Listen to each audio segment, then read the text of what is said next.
In 218 BC, following the capture of Sagunto and Rome's declaration of war, Hannibal marched towards Italy in the summer with an army of 46,000 to 90,000 infantry, around 11,000 cavalry, and 37 war elephants.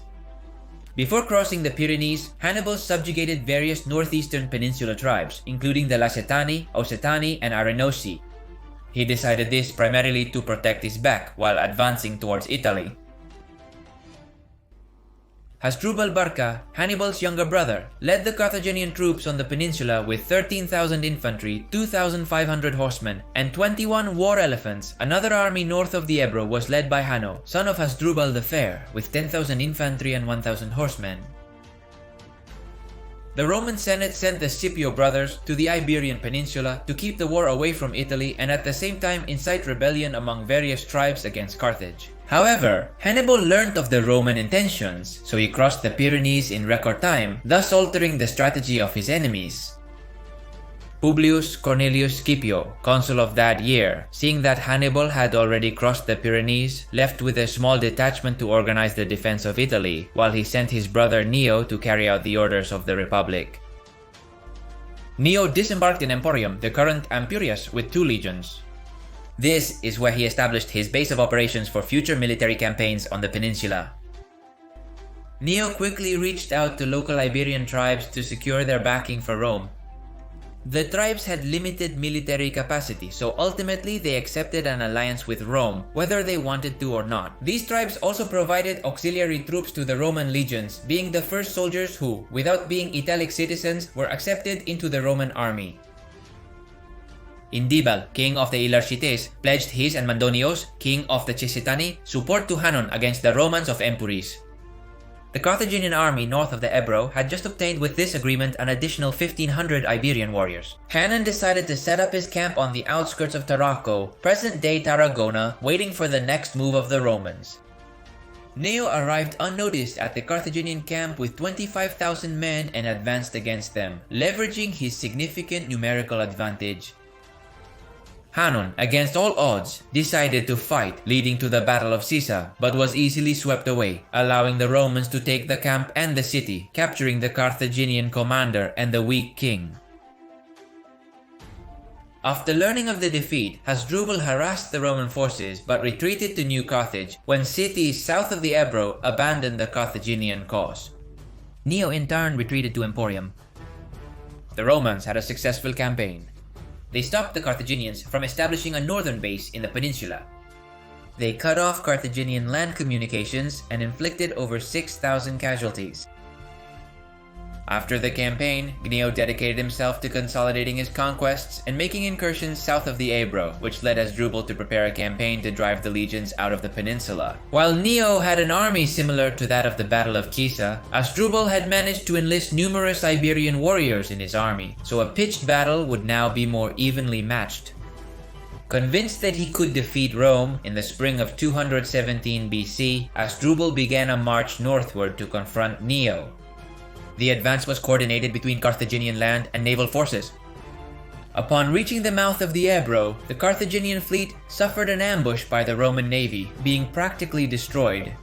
Upon hearing the news, Hasdrubal ordered an immediate retreat to New Carthage, fearing a Roman landing would capture it. But before withdrawing, Hasdrubal left a certain boaster in charge of a small army that would ensure the Romans did not cross the Ebro River, and in case they did, to notify him. Publius Cornelius Scipio reached the peninsula in the summer of 217 BC and advanced south towards Saguntum with his brother. In this city, Boaster took refuge, who, deceived by Abalox, leader of an Iberian tribe, handed over to the Romans all the Iberian hostages that the Carthaginians had in the city. This event sparked a rebellion of the southern peninsula tribes, which erupted when Hasdrubal dishonorably discharged his Iberian mercenaries. The rebellion began in the year 216 BC. The Tunetank were the ones who most strongly advocated for a large-scale rebellion, supported by various tribes under Carthaginian rule.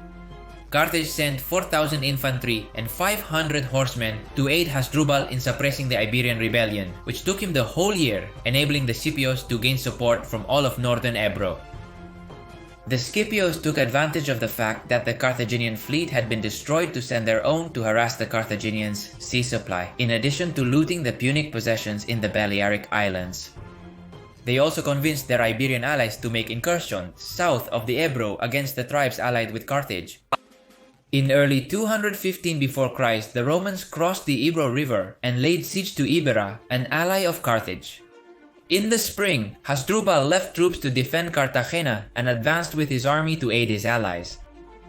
However, instead of heading to Iberia, he besieged Dertosa, now Tortosa, a city allied with Rome, forcing the Romans to lift the siege and face Hasdrubal in a location of Carthaginian choice. After days of harassment between both armies, the Battle of Deltosa took place with 30,000 infantry and 3,000 cavalry from Rome facing 25,000 infantry, 4,000 cavalry, and 21 war elephants from Carthage.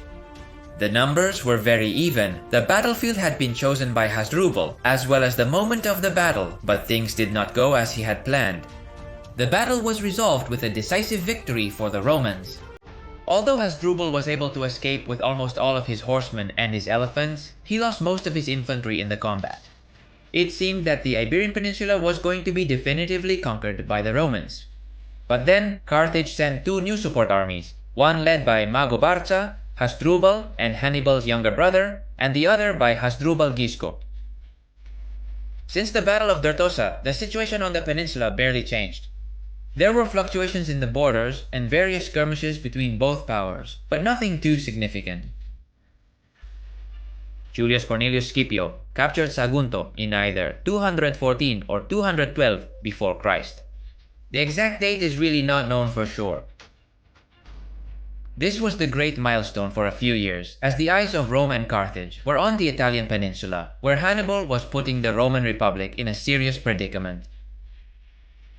The Scipios suppressed various Iberian revolts in their territory, just like Carthage, only the soldiers that Rome lost in these revolts were not replaced, as the Roman Senate wanted all possible forces defending Italy. In 211 before Christ, Cneius and Publius planned to capitalize on the seemingly divided Carthaginians by swiftly defeating their armies in 2 campaigns and driving them out of the peninsula. Publius took 20,000 men and advanced towards Mago Barca, while his brother Neo took 10,000 men and advanced towards Hasdrubal Barca. Publius's advance was very tough, as the Carthaginians' Numidian light cavalry constantly harassed them. Indibilis, leader of the Ilergetes, challenged Rome again and led 7,500 men against Publius's supply lines.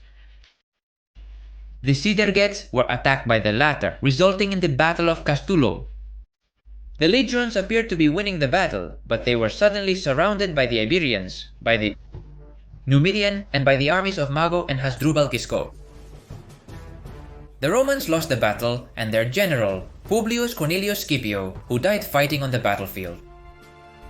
While Publius was advancing, Cneius saw how suddenly his Celtiberian mercenaries had abandoned him, reducing the number of men under his command and causing him to lose numerical superiority. Neo decided to retreat to the Ebro, not knowing that his brother had died in battle a few days earlier, but was cornered on a hill by the armies of the Barca and Rubalcuscono. Here began the Battle of Lorci, in which the Romans were completely destroyed and Neo, like his brother, also died fighting on the battlefield. The surviving Romans fled north of the Ebro in hopes of receiving reinforcements from Italy. It seemed that the Roman Republic, with Hispania practically in Carthaginian power and with Hannibal ravaging Italy, had just lost the war. And it is in moments like this when heroes arise. Year 211 before Christ, Rome is lost in the Iberian Peninsula, with Neo and Publio dead and with barely 6,000 men defending the north of the Ebro against 3 Carthaginian armies that can attack at any moment. Fontello, legate of the deceased Publio and commander of the remaining legionaries on the peninsula, urgently requested troops from Rome. Fortunately for the Roman Republic, the Carthaginians did not take advantage of the moment to reconquer the territories that Rome controlled in Iberia. The Roman senator sent Publio Cornelio Scipio, son and nephew respectively of the deceased Publio and Gneo, in command of 10,000 infantry and 1,000 horsemen. In the fall of the year 210 before Christ, Scipio disembarked in Emporium, as his uncle had done years before, and immediately directed his army to Tarraco to spend the winter. During the following months, Scipio drew up his plans for the peninsula, while reinforcing alliances with the Iberian tribes in the area. By the end of the winter, Scipio had increased to 28,000 infantrymen and 3,000 cavalrymen, with about 12,000 infantrymen and 2,000 cavalrymen being Iberian auxiliary troops. The Carthaginians, confident in their strength, had significantly separated their armies. Hasdrubal Barca was in the center of the peninsula, Mago Barca was near Gibraltar, and Hasdrubal Gisco was at the Tagus River mouth. In total, his forces amounted to more than 60,000 men, but they made a mistake. They had underestimated Scipio, and everyone was more than 10 days' march from Cartagena, a city that no one thought could be conquered. During the winter, Scipio found out that it was in this city where the Carthaginians kept the Iberian hostages that guaranteed them the support of most of the tribes under Carthaginian control. The city also stored the Carthaginian war supplies on the peninsula, in addition to a large amount of money. He also found out that the city was defended by barely 1,000 mercenaries, to which would later be added 2,000 armed citizens. When the campaign season arrived, Scipio left Sagunto in command of 25,000 infantry, 2,500 horsemen, and the entire fleet. The advance was coordinated between both forces, and in 7 days he set up his camp in front of Cartagena, while the fleet blocked the port. In just 2 days, Cartagena, considered impregnable by its contemporaries, fell to Scipio and his legions thanks to a simultaneous attack from the sea and from land. The Romans ended up becoming the undisputed masters of the Mediterranean, which in the future would play a fundamental role in the outcome of the war.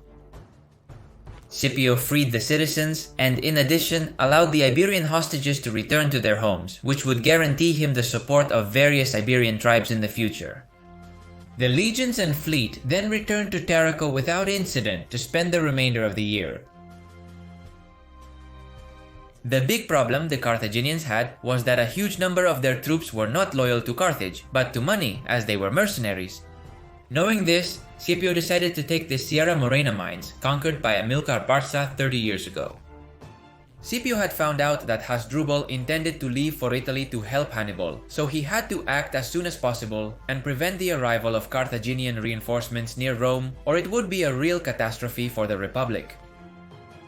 Being outnumbered 2-1, he knew he had to defeat the 3 Carthaginian armies separately, therefore speed would be the key to victory in this campaign. In the spring of 208 BC, Scipio set out to meet Hasdrubal Barca, who, upon learning of the Roman intentions, established his camp near Baecula, now Santo Tomé. Scipio established his camp opposite the Carthaginians, which was in an unbeatable defensive position, and after 3 days of planning a strategy, and pressured by the possible advance of the other 2 Punic armies, he attacked the camp and took it. However, Scipio did not achieve a decisive victory, as Hasdrubal Barca managed to escape with 2/3 of his army to the north. That same year, Hasdrubal Barca, after escaping from the Romans, crossed the entire peninsula and reached the northern towns, from where he managed to cross the Pyrenees through Vascon territory and thus go to the aid of Hannibal. In the year 207 BC, Scipio divided his army in 2 and put them under the command of 2 of his officers. One of them, named Silanus, set off to quell a Celtiberian revolt that intended to expel Rome from the vicinity of their territory, while the other officer, named Lucius, advanced with his troops to Oringis, present-day Jaén, and after besieging the place, he assaulted and took it. Rome is now in possession of much of the former Carthaginian territory, except for the Guadalquivir Valley area. Magon Barca and Hasdrubal Giscon amassed a large number of troops near Ilipa, waiting for the opportune moment to defeat the Romans. Between Iberian mercenaries and Carthaginian troops, the Punic army had 50,000 infantrymen, 4,000 horsemen, and 32 war elephants. In the year 206 before Christ, Scipio departed from Tarraco in his direction, recruiting Iberian auxiliaries along the way. He arrived in Villaverde del Rio with 45,000 infantry and 3,000 cavalry. The Romans attacked the Carthaginian army, and after a few hours of combat, they won the battle, forcing the Carthaginians to retreat under a harsh pursuit that lasted for kilometers.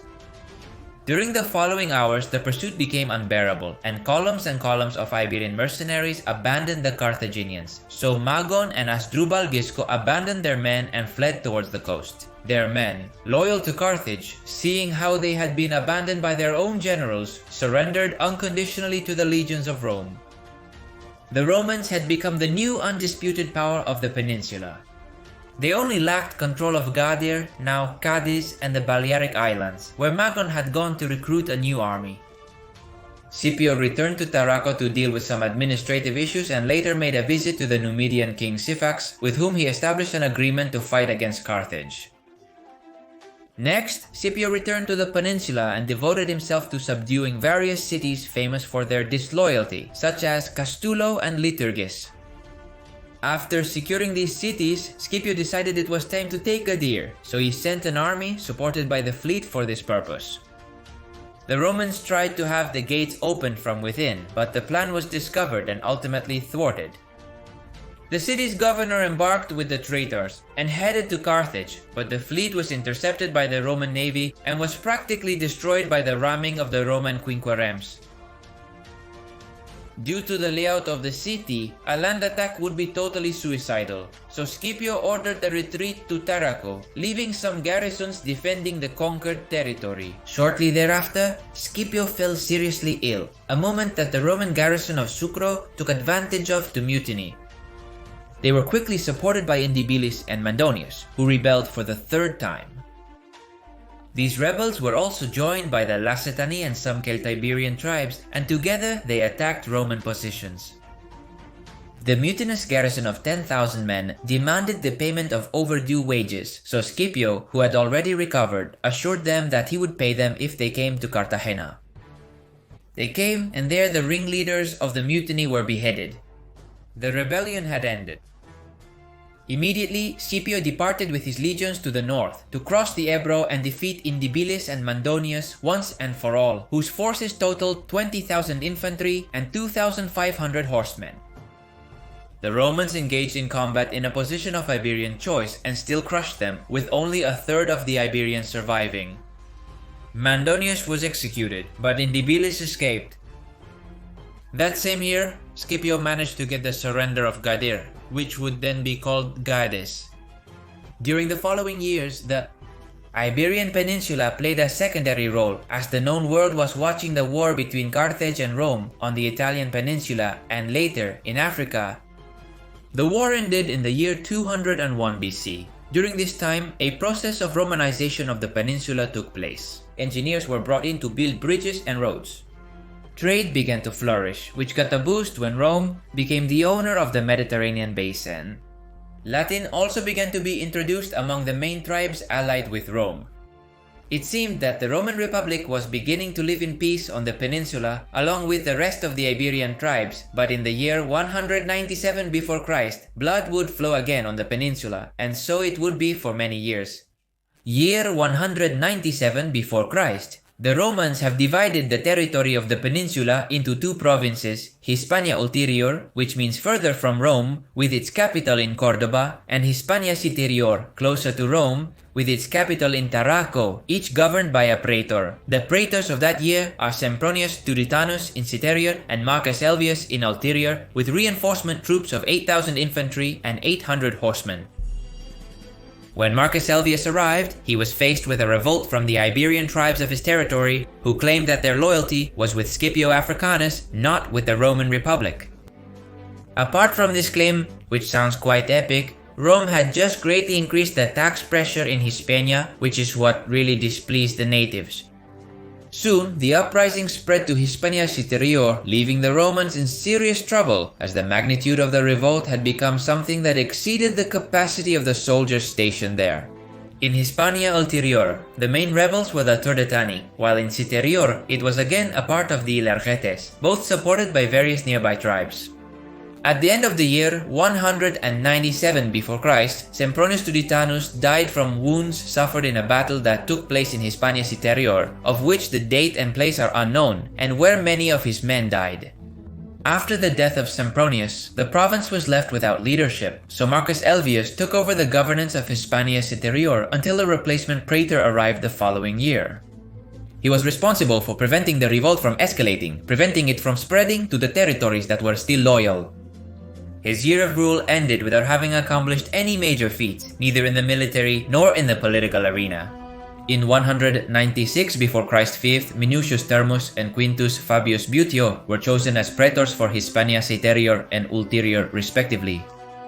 Upon taking office, they were immediately sent to the peninsula, with 4,000 infantry and 300 horsemen each. Turda was an ancient city on the Iberian Peninsula, now disappeared and whose location is unknown.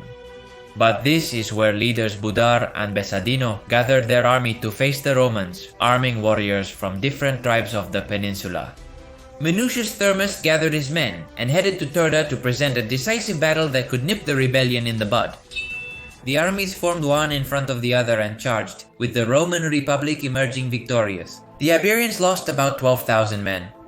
Besadino was caught, while Budar managed to escape with the survivors. Minucius Thermus failed to end the rebellion with the battle, despite the magnitude of enemy losses in the fight. Due to this battle, Minucius Thermus was honored with a triumph when he returned to Rome.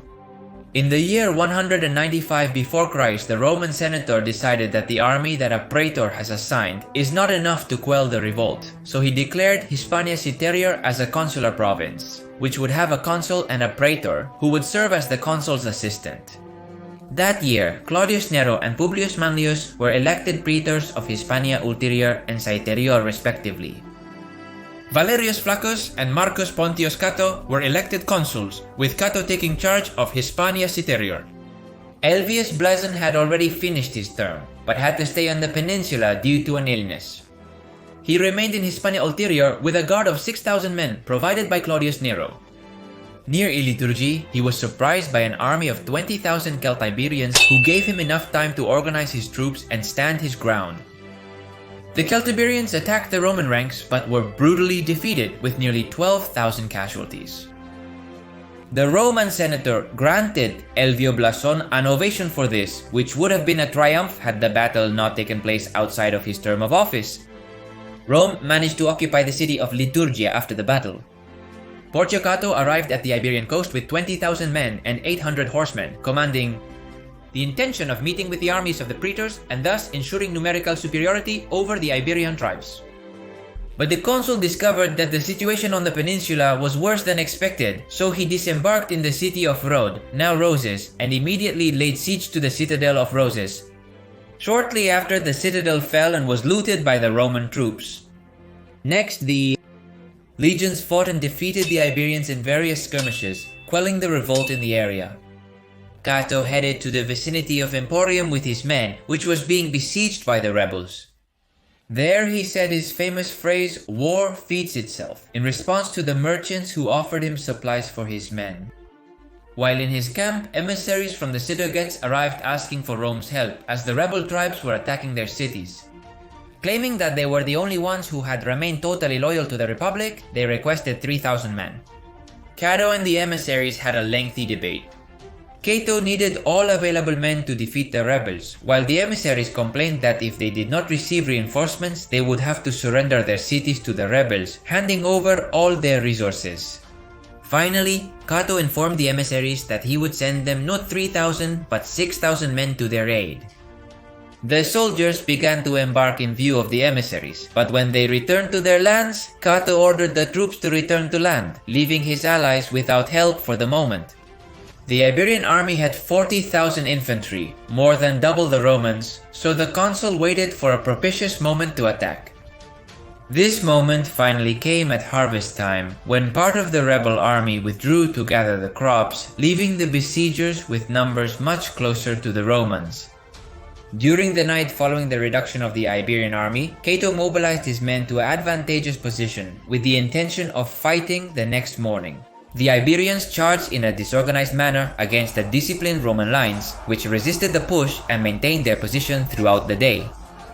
Finally, at dusk, the Romans managed to put the Iberians to flight, who retreated to their own camp. The Romans pursued them and wiped out more than half of the rebel army, causing all the cities in the area to surrender to them. Cato marched towards Tarraco, where he ordered the disarmament of all the inhabitants of Hispania Citerior. In addition, as an additional measure to prevent a new uprising, he ordered the walls of all the Iberian cities to be torn down. While Cato was fighting in Citerior, Claudio Nero and Publio Manlio were fighting in Hispania Ulterior against the Turdetani, who had rebelled and were supported by Celtiberian mercenaries. The campaign in this province was almost entirely favorable to the Romans, winning almost all the battles and skirmishes that took place. Through diplomacy, the Celtiberians withdrew to their lands without fighting, which allowed the Roman legions to take over the entire territory of the Turdetani. Cato went to the Pyrenees area to subdue the Ausetani and the Seretani, achieving victory and ending the revolts in his province.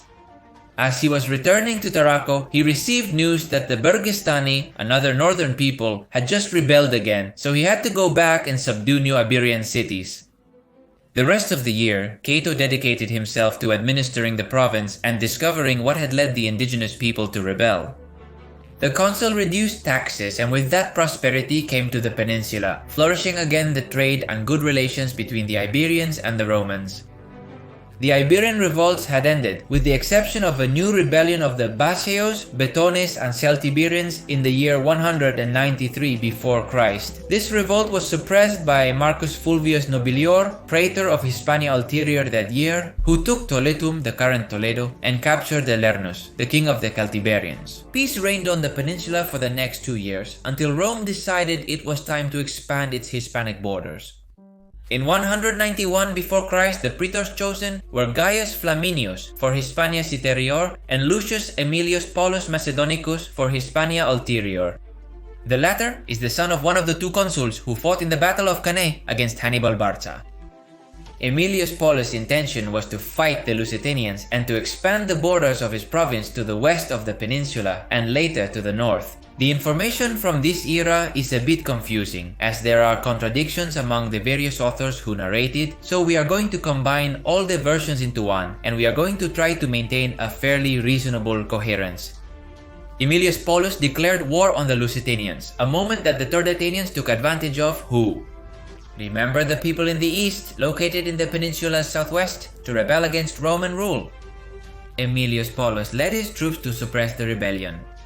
This campaign took him all year, so the Lusitanians saw themselves with a free way to invade the Roman province and cause chaos, forcing Aemilius Paulus to have to decide between dividing his army and fighting on two fronts at the same time, or fighting alone or with a tribe at the same time.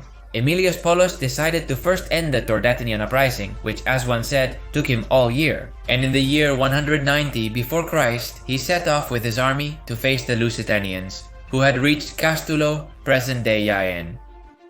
There were a series of non-decisive battles that resulted in Roman victories and defeats until both armies finally met near Castulo.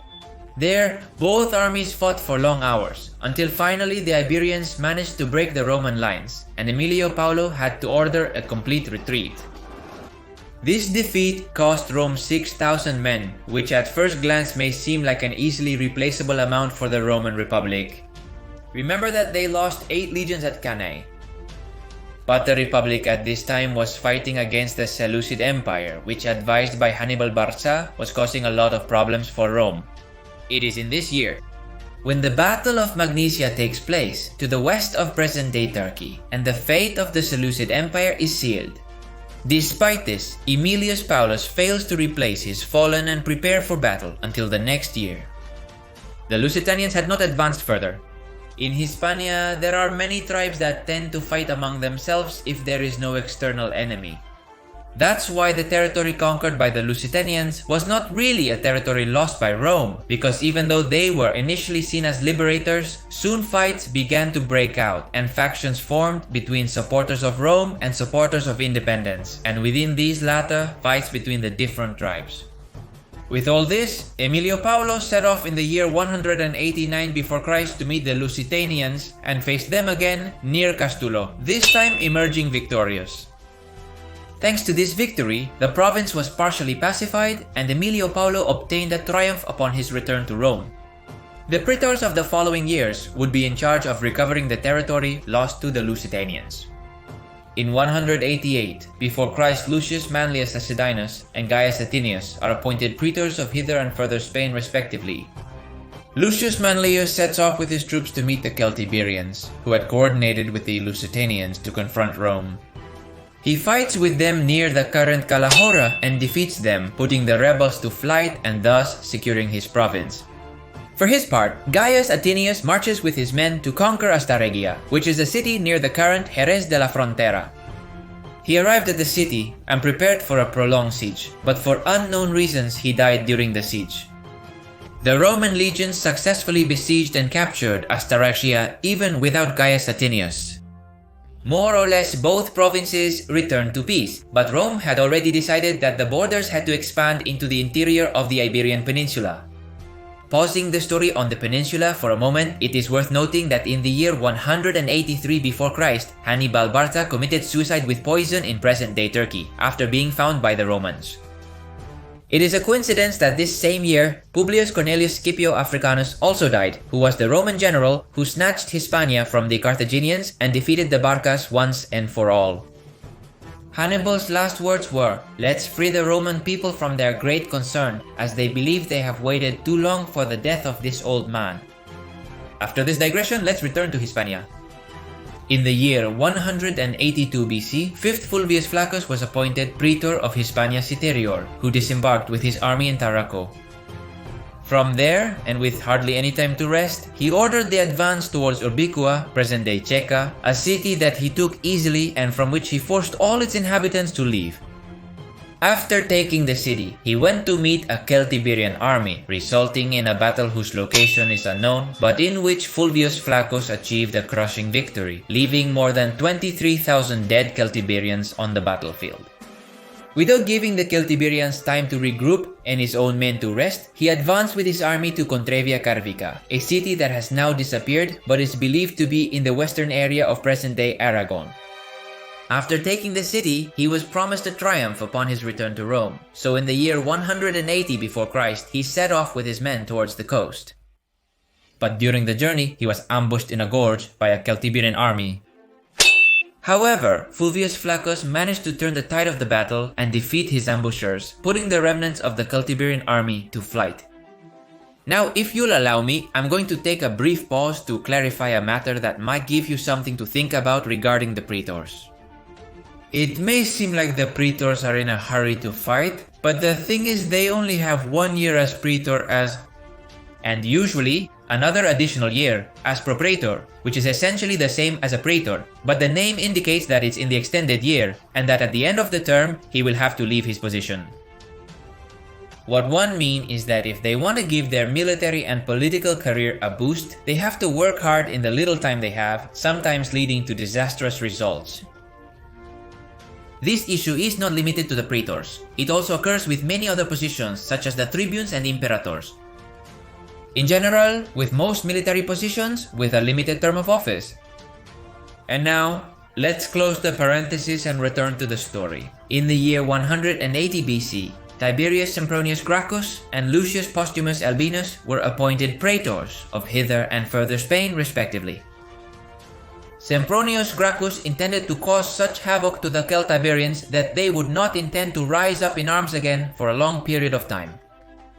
Considering this, he started invading Celtiberian lands. First, he took Monda, a pre-Roman city whose location is unknown, and then he headed to Certima, another city also disappeared.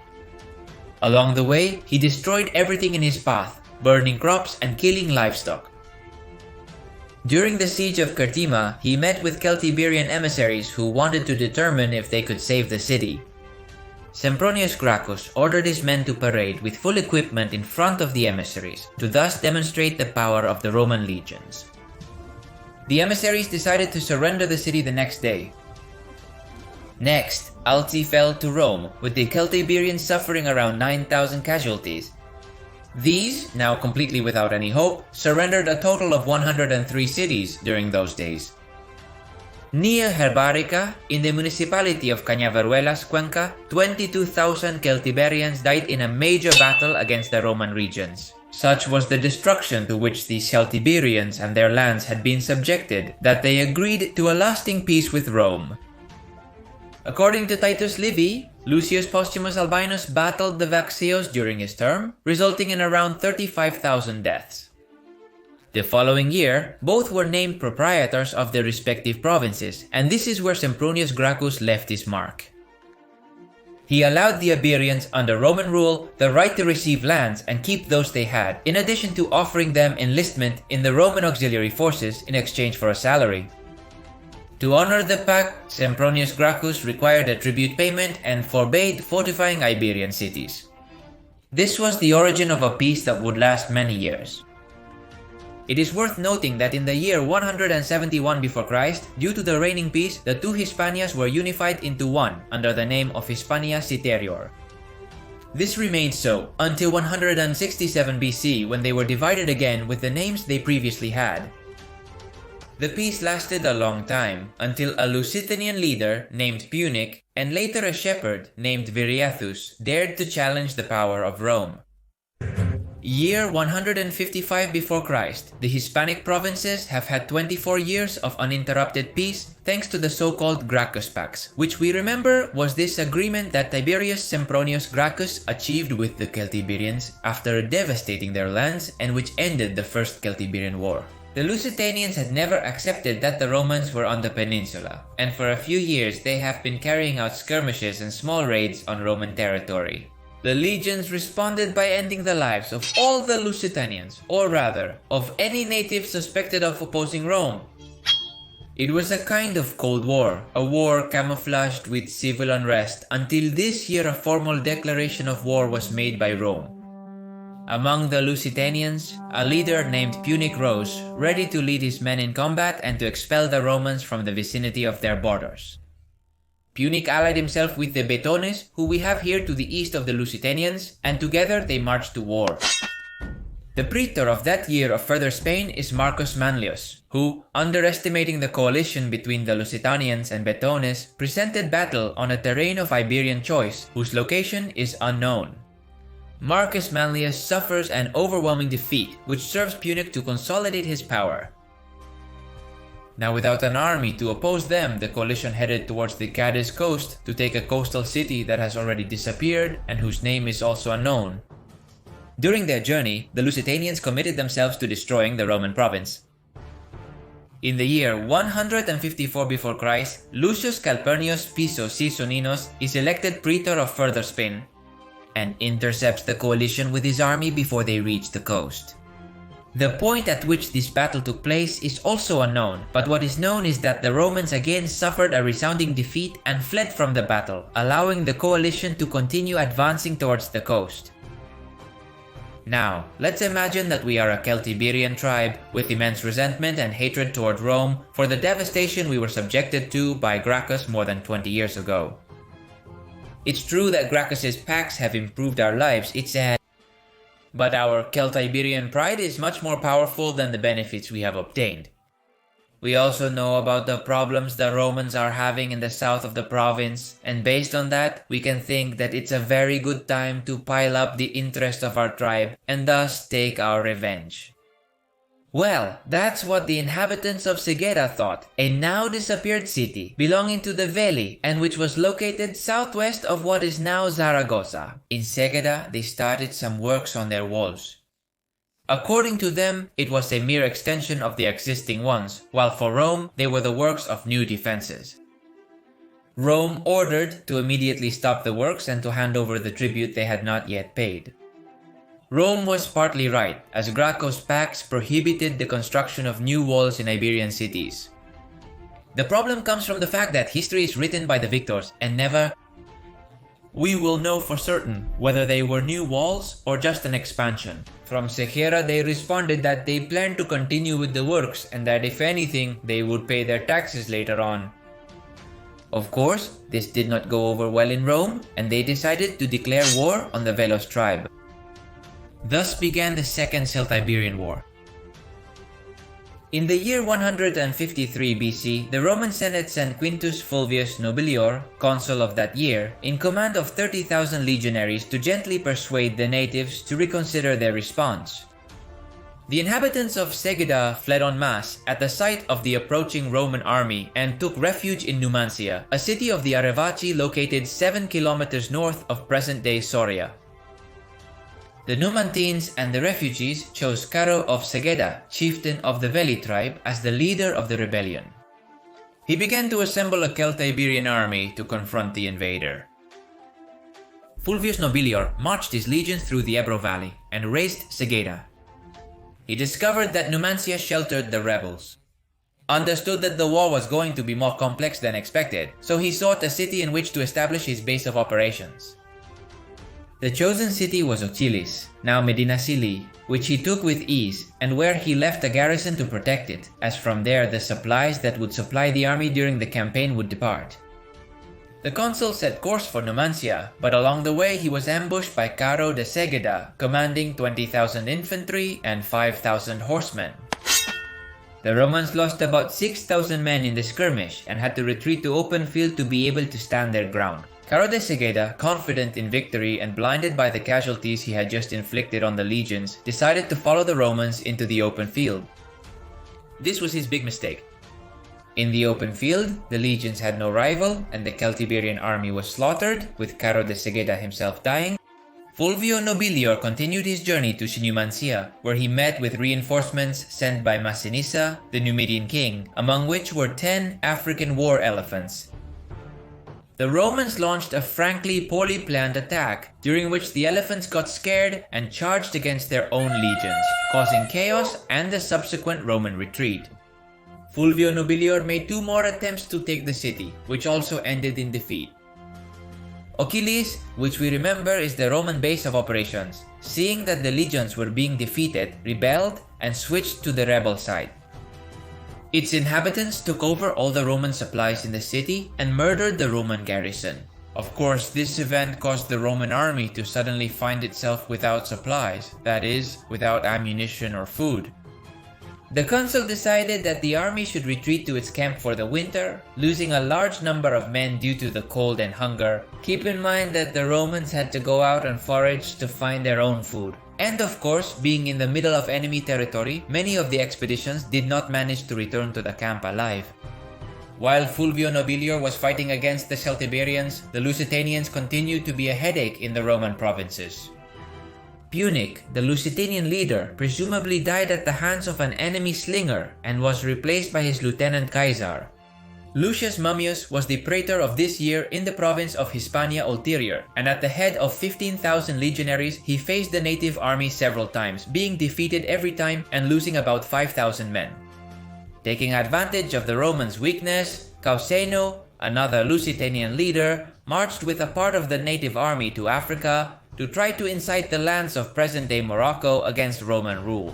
Lucius Mummius did not hesitate to take advantage of this division and attacked Caesaro's army, defeating them in battle and causing numerous casualties. Next, he embarked his men and headed to Africa to finish off Causeno, who had not achieved his goal of inciting those provinces.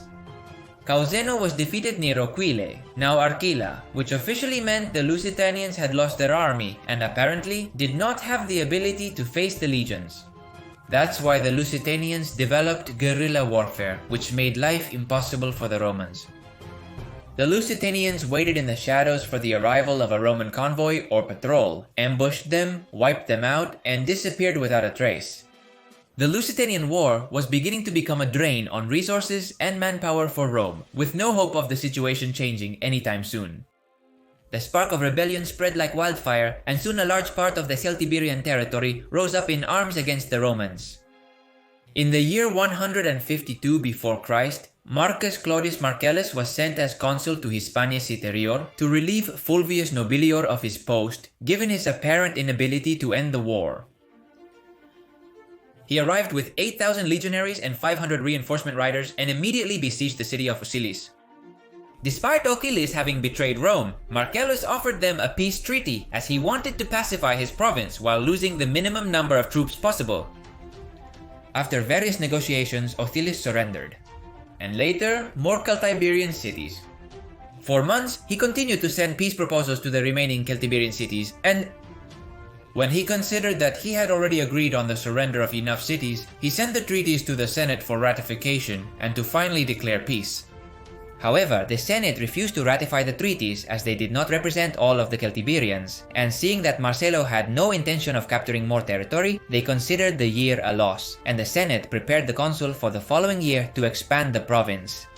Marcelo found out that he would not be allowed to stay in Hispania the following year, so he decided to take action. He declared war anew on all the Cjbeards, who decided to attack Nertobriga, a now vanished city located near present-day Calatorao. Marcelo repelled the Cjbeards and managed to make peace with Litenon, a Numantine leader who represented all the Cjbearian tribes. The consul pacified his province during his year in office. On the other hand, Rome managed to expand the territory of its provinces with this treaty, basically expanding Hispania Superior to the west.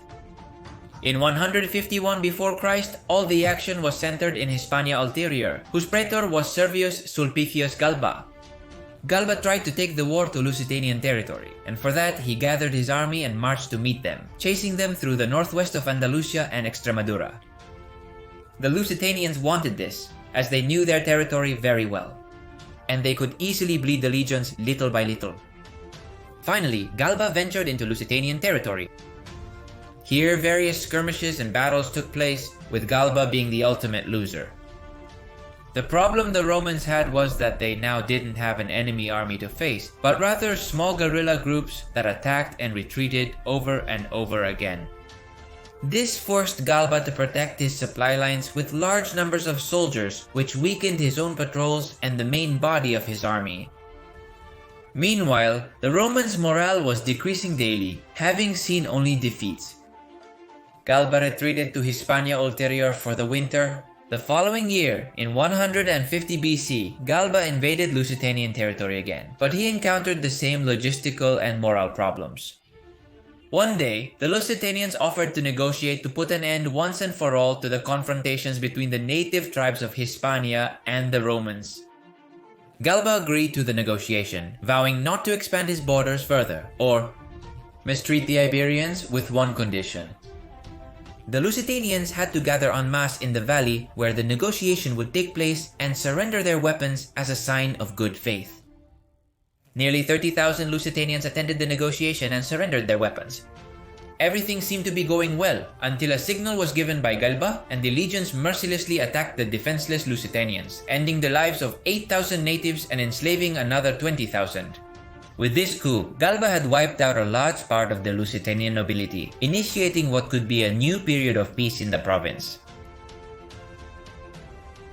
What no one knew was that a shepherd had watched the massacre from the hillside and had sworn revenge against the Romans. His name was Viriathus. 150 years before Christ, 30,000 Lusitanians have been betrayed by Galba, and much of the Lusitanian nobility is dead or enslaved. So apparently, Hispania Ulterior is at peace. On the other hand, Hispania Superior is in a more consolidated peace, as it was achieved through a bilateral treaty between Rome and all the Celtiberian tribes. To add some context before continuing, it should be mentioned that in the year 149 before Christ, the Third Punic War begins, which forced the Romans to divert resources from all over the Republic towards Carthage, to finally end this rival once and for all. In the Lusitanian territory, there is a growing unrest due to the betrayal and ignominy to which they were subjected, and a shepherd named Viriathus begins to gather soldiers to carry out increasingly daring raids into Roman territory. As time goes by, the name of Viriathus echoes throughout Lusitania, in every tribe, home, and corner. It crosses borders and becomes known to the Vetonis and Carpetani. Everyone knows there's a shepherd gathering troops to confront the invader. The incursions begin to bother the Romans, who start to mobilize resources towards Hispania Ulterior, with the intention of hunting down who they referred to as a mere bandit, but a bandit who was becoming increasingly stronger. In the year 147 before Christ, Viriato was acclaimed leader of all the Lusitanian tribes and started a war against Rome. But a war that Rome was not accustomed to. A guerrilla war coordinated by Viriato began. Nothing to do with the solitary armed groups that Galba faced in the campaigns 3 and 4 years ago. Viriato's strategy was simple yet effective. The Lusitanians, once again allied with the Vetonis, attacked the Romans day and night, harassing and bleeding them little by little.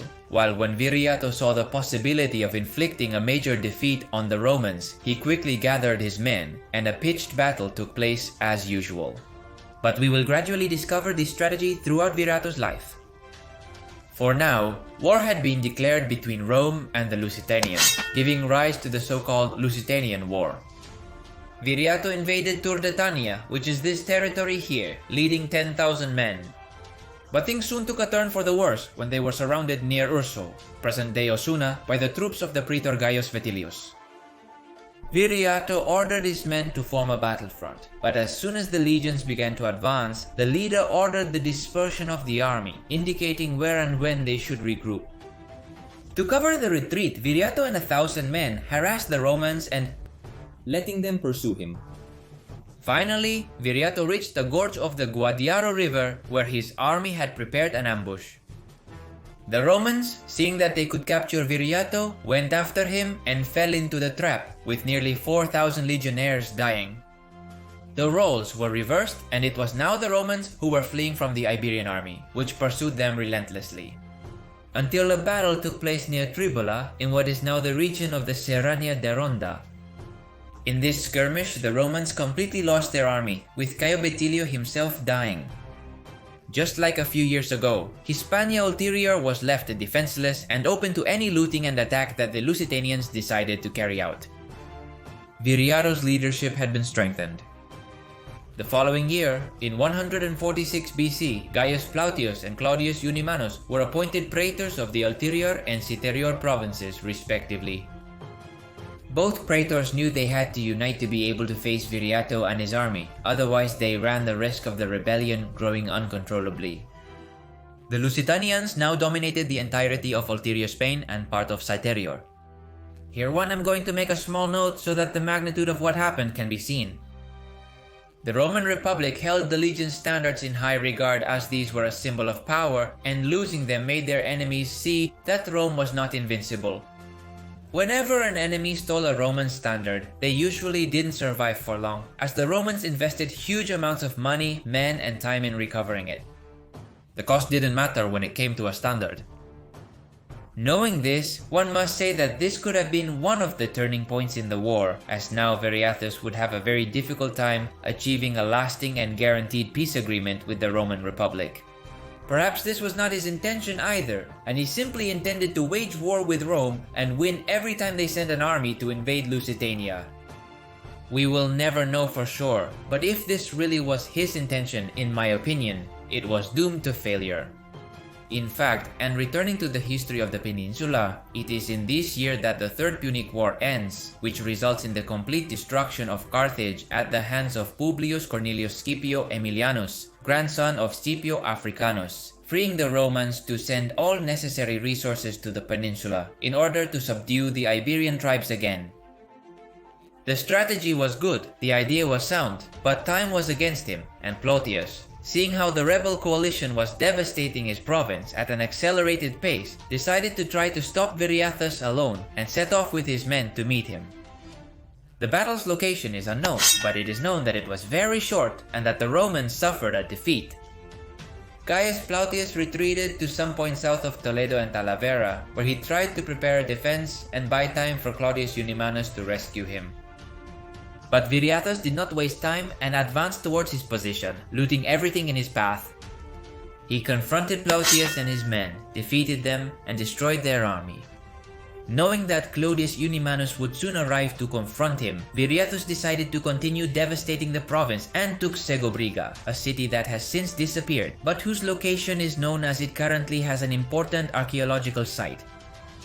After looting the enclave, he learned that the army of Hispania Citerior, under the command of Claudius Unimanus, was nearby, so he gathered his men and decided to gradually retreat in order to buy time for his men to rest and new soldiers to join his cause. The rebels' advantage was time and their knowledge of the terrain.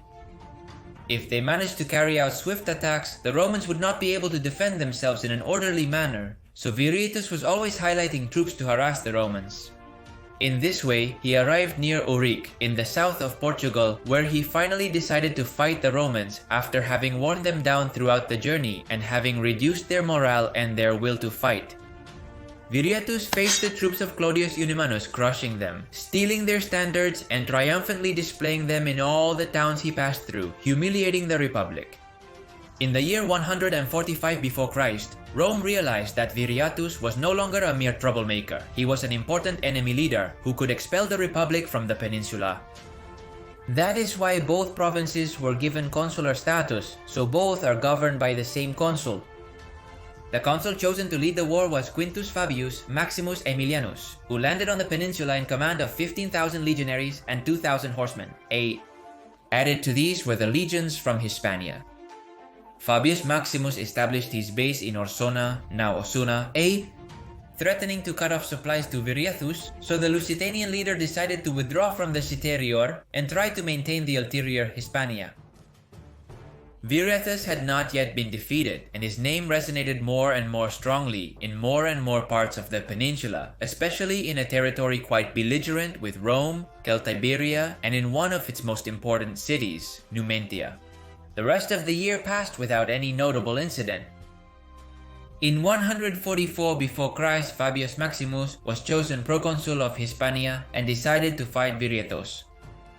Both armies clashed in an unknown place, but it is known that Viriathus suffered his first defeat, and Rome showed the rest of the peninsula that the leader they acclaimed was not invincible. Viriathus was forced to retreat to Baecula, now Belen, yielding most of the further Hispania. Rome had achieved a significant victory, but had failed to capture the Lusitanian leader, so the war would continue. But they were unaware that Viriathus had successfully rallied numerous tribes to support his cause. The Celtiberians were going to war. In the year 144 before Christ, Viriathus had been defeated for the first time and had been forced to retreat to Baecula, present-day Bailan, ceding much of the further Hispania to the Romans. The Lusitanian leader understood that he could not carry out any more large-scale attacks that year, so he stayed near that city, healing his men, while convincing more Lusitanians and Betones to enlist in his army. But despite this setback, Viriathus did not give up, and finally his diplomatic actions took effect and he managed to get new tribes to join the fight. The Celtiberians decided to take up arms against the Romans, with Numancia and Termes being the most important cities. The proconsul Quintus Fabius Maximus Aemilianus, who remember was in charge of waging war against the Lusitanians, was gradually regaining territory from Hispania Ulterior, expelling Viriathus from Baecula. The rest of the year saw skirmishes in Roman territory by the Lusitanian guerrillas, with the intention of physically and mentally wearing down the legions of the Republic. Before continuing, one must warn that the historian Appian, used by many as a reference to understand the Lusitanian Wars, let's say he got a little confused in his writings and there is no clear order in the governors of Hispania, so again, one will try to make a chronology as truthful as possible that agrees with the conclusions of current historians. In the year 143 before Christ, the Celtiberians declared war on Rome, initiating the Third Celtiberian War, also known as the Numantine War, putting the Republic in a bind again, as it again had several fronts open on the peninsula. Fortunately for the Republic, and unfortunately for the natives of the peninsula, Rome was only at war in Hispania, as the Third Punic War and the Achaean War had ended 3 years ago, so the Republic was determined to throw all necessary forces at the Hispanic provinces, to once and for all end the endless rebellions that were taking place. Quintio, probably with the rank of praetor, was sent to Hispania Ulterior to fight against the Lusitanians, while Quintus Caecilius Metellus was sent as consul to Hispania Citerior. Quintio faced the Lusitanian guerrillas without any notable result, beyond constantly losing supplies, men, and time. In addition to not being able to keep the morale of his soldiers stable. Since one have mentioned the issue of morale several times in this and previous videos, let's delve a little deeper into it to see the magnitude of what is happening in the heads of the legionnaires. Imagine that we are a Roman legionnaire, born in Italy, who has been sent to the provinces of Hispania to fight against the rebels. We know, or have been told, that Hispania is a territory that since Rome set foot there, more than 70 years ago, has always been fighting against the Republic. They were first Carthaginians, then various Iberians, including Ilergetes, Bastetanos, Tesetanos, and many more. Now they include Lusitanians, Betones, Celtiberians, Velos, and many others. Generations of soldiers have died fighting against an enemy that is currently a shadow. That is, for us, the guerrillas are shadows that move to the sides of our army, and that occasionally attack us and disappear before we can respond. These guerrillas force us to always be on edge. At any moment, an arrow can come out of a bush and end our life. Any civilian can sell us bread today and swing at us with a knife ready to kill us tomorrow. Now one hope it's a bit clearer why Viriato used so many guerrillas, not so much to kill as to demoralize. After returning to Hispania, Viriato invaded Hispania Ulterior extensively and captured the city of Ituca, likely present-day Martos in Jaén. Meanwhile, in Hispania Superior, Cecilio Metelo decided to launch a lightning attack against the Arevacos, crushing them and taking over their lands, leaving only the cities of Termes and Numancia as major obstacles in the war. The consul decided to devastate the lands of Celtiberia, avoiding attacking the fortified cities as they were very well protected by palisade trenches and ravines. In the year 142 before Christ, Rome realized that a consul was not enough to win both wars, the Lusitanian and the Third Celtiberian War, so it kept Cecilio Metelo as proconsul in Hispania Superior and sent Quintus Fabius Maximus Servilianus as consul to Hispania Ulterior. Cecilio Metelo persisted in capturing small villages and engaging in skirmishes with the Celtiberians. He still didn't dare attack Numancia or Termes. Maximus Serviliano came determined to destroy the Lusitanians. He arrived on the peninsula with 18,000 infantry, 1,600 horsemen, and 10 African war elephants. Soon after reaching the province, he traveled to Ituca to reclaim the city. After taking the city, he tried to confront Viriato in open field, but was ambushed by the Lusitanian leader. However, the legions managed to turn the battle around and put the rebels to flight. The Romans pursued them, eager for revenge, but they were blinded and fell into a new ambush, losing about 3,000 men. The consul ordered the retreat and to set up a camp as soon as possible. Viriato, after letting his men rest, threw himself at the camp, which could only be saved thanks to the fall of night. Such was the reputation of Viriato and his army, such was the terror and dread they caused the Romans, that Appian, the Roman historian who narrates the war, mentions that the legionaries were in their campaign tents curled up on the ground, trembling with fear, and only the consul himself was able to get them out and send them to fight. Morale was at rock bottom. Maximus Servilianus ordered the retreat to Ituca, being constantly harassed all the way back by the Lusitanian guerrillas. Some legionnaires, in a state of shock, would just fall to the side of the road, completely hopeless, with a lost look, simply waiting to be executed by the Lusitanians. It's possible that the Republic was not fighting against the best armed enemy, nor the best prepared, but against an enemy who knew how to get into the minds of the legionnaires and destroy them from within. Finally, Viriato ran out of supplies and had to order the return to Lusitania, which relieved much of the pressure that Maximo Serviliano was under.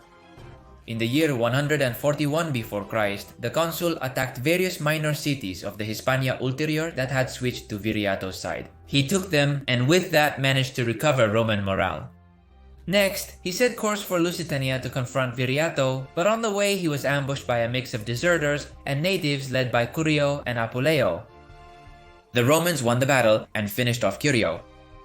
The fate of the other leader, Apuleo, remains unknown. Maximo Serviliano attacked Erisana, the current Azuaga, in Badajoz. It's not very clear how, but Viriato managed to corner the Romans, and in his hands was the decision whether to finish them off or not. He finally decided to negotiate. The Roman Republic named Viriato a friend of the Roman people. The pact was ratified with the Senate, and apparently the Lusitanian War had ended. Meanwhile, Quintus Pompey Aulus, who had been sent as consul to Hispania Superior, had the mission of confronting the Celtiberians. Pompey Aulus' story in Hispania is quite disastrous. First, he besieged Numancia, but was constantly attacked by skirmishers. Cjbeards. He also couldn't capture the city due to its imposing defenses. Tired and powerless after several weeks of siege, he abandoned the site and headed to Termes, where the same events were repeated.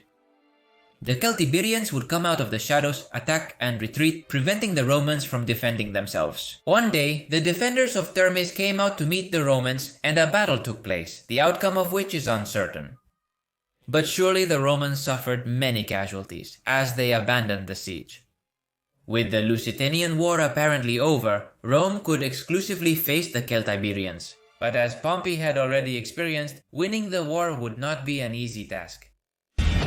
140 years before Christ, a few months ago, Viriato had been named a friend of the Roman people, ending Rome's hostilities with the Lusitanians and Betones. The problem was that the Lusitanian leader had repeatedly humiliated Rome, and many senators did not want to end the war. This is exactly what Quintus Servilius Scipio thought, brother of the proconsul who had named Abiliato a friend of Rome. Scipio was appointed consul of Further Spain this year, and from the moment he set foot in his province, he began sending letters to the Senate requesting to declare Viriathus an enemy of Rome.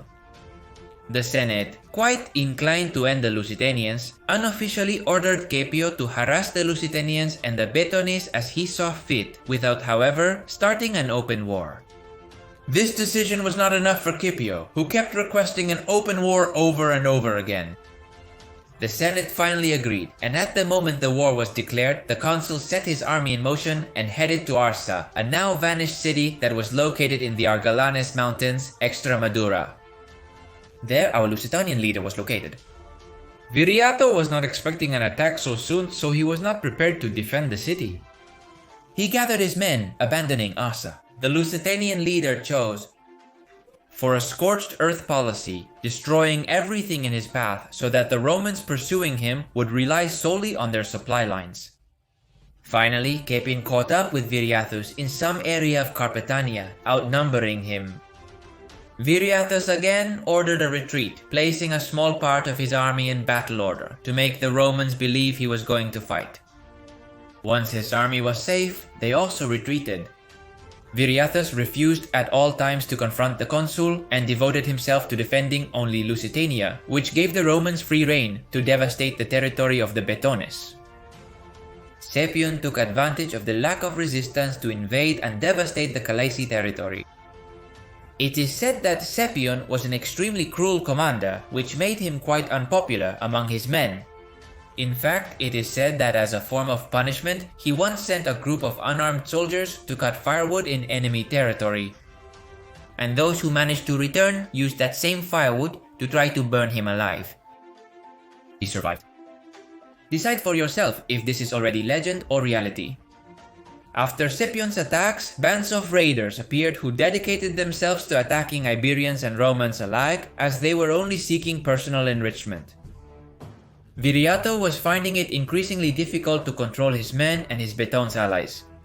Pompey Aulus, proconsul of Hispania Citerior, persisted with his catastrophic Celtiberian campaign. Remember that he had tried to take Numancia and Termes but had been rejected in both cities. Well, he decided to return to Numancia this year and lay siege to the city again. But the Numantines would also manage to reject him this time. Pompey ordered the course of the Duero River to be diverted, but his men were massacred by the Numantines. The proconsul was losing the men he sent to forage, as they were constantly ambushed by the Numantines. Pompey also ordered defenses to be built around Numantia, but no. He didn't protect the men who were building them well, and the Numantines ended up taking the lives of all the soldiers who were working on those defenses. Rome, tired of such a prolonged war, sent advisors and reinforcement troops to Pompey to give him a boost and enable him to properly besiege the city. Pompey decided to continue with the siege and set up a camp to spend the winter in front of Numancia. This is not the usual. Normally, the army spends the winter in camps, known as winter quarters, which are prepared to protect the soldiers from the cold. That's why during the cold months, and it gets quite cold in Soria, the Romans lost a large number of troops due to the cold, hunger, and Celtiberian skirmishes. Finally, Pompey ordered the return to Roman territory to spend the rest of his term under favorable conditions. But of course, on the other hand, he also didn't want to end his term with only a list of failures as a result, so he began negotiations to make peace with the Numantines. It's not very clear what the pact consisted of, only that it was quite humiliating for Rome, so Pompey agreed without taking into account the opinion of the Senate. In the year 139 before Christ, Scipion was appointed proconsul of Further Spain, while Marcus Popilius Lenas was appointed consul of Nearer Spain, replacing Pompey. Lenas, upon learning of the pact that Pompey had signed, denounced it to the Senate, and Pompey was sent to Rome to be tried. The resolution deemed the pact illegitimate and that the war against Orcal Tiber would resume. Lenas immediately attacked Numancia, but again the Roman legions were repelled. The consul did not want to repeat the steps of his predecessors, crashing again and again against the walls of Numancia, so he decided to help Scipion against the Lusitanians. Onti is not known at what point he sent his men to Hispania Ulterior, so we are going to assume that it was at the beginning of his term, and that everything one narrate about Scipion from now on will include Lenas's men. Meanwhile, in Hispania Ulterior, Scipion continued to devastate the lands of the Betones, Galaicos, and Lusitanians until Viriato decided that the war had lasted long enough. The Lusitanian leader sent his 3 trusted men to negotiate peace. These men were Audax, Titalcon, and Minuro. Suddenly, hostilities between Rome and the rebel peoples ceased. Apparently, the peace negotiations were going well. After several days, the envoys sent by Viriato returned to him, celebrating that the Romans had accepted peace with hardly any problems, and that Scipion praised Viriato as one of the best generals Rome had faced. Happy, Viriato went to bed that night, unaware it would be his last. Audax, Titalcon, and Minuro, his trusted men, his friends, men who had been with him since the time of Galba, entered his tent that night and murdered him. In reality, Rome had not agreed to peace. It had agreed that these men would end Viriato's life in exchange for wealth and power. After completing their mission, these men were sent to Rome to receive the rewards that had been promised to them. But the Senate received them with the famous phrase, "Rome does not pay traitors," and the traitors were executed shortly after. The rebels, hurt by the loss of Viriato, swore revenge and named Tantaro as their new leader. The new leader led his men on a very risky mission, Tomas Sagunto. The rebels, as expected, were rejected, and with low morale for the first time since the war began, they headed to Lusitania. But a surprise awaited them at the Betis River. Scipion had advanced ahead and awaited the arrival of Tantaro and his army. The latter decided to charge against the legions, but they were harshly defeated, having to surrender unconditionally. After this battle, and after practically 16 years of uninterrupted war, the Lusitanian Wars had ended. As a result, Rome decided to annex part of the rebel territory, in addition to the Celtic territory. Hispania Ulterior was finally at peace, but in Hispania Citerior, there would still be many long years of war. This ends the current chapter on Hispania's history.